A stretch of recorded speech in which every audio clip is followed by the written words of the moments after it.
მინდა შემოგთავაზოთ 8 ოქტომბერს დაწერილი ჩემი ლექსი. ლექსის სათაურია სუნთქვის ალიონს. წვიმდა დაუგრძნობდი სუნთქვის ალიონს. ამინდმა უცებ იცვალა ფერი.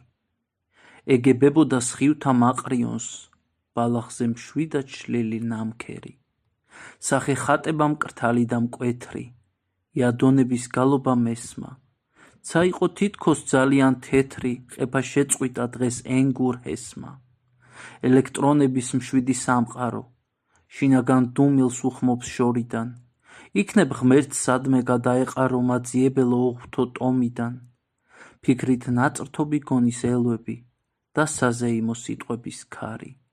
მე სამუდამოდ შემოგევლები, დადნება თოვლი როგორც შაქარი. წვიმდა და გრძნობდი სულის ალიონს, სივრცის სისავსეს, მუხტის კათიონს.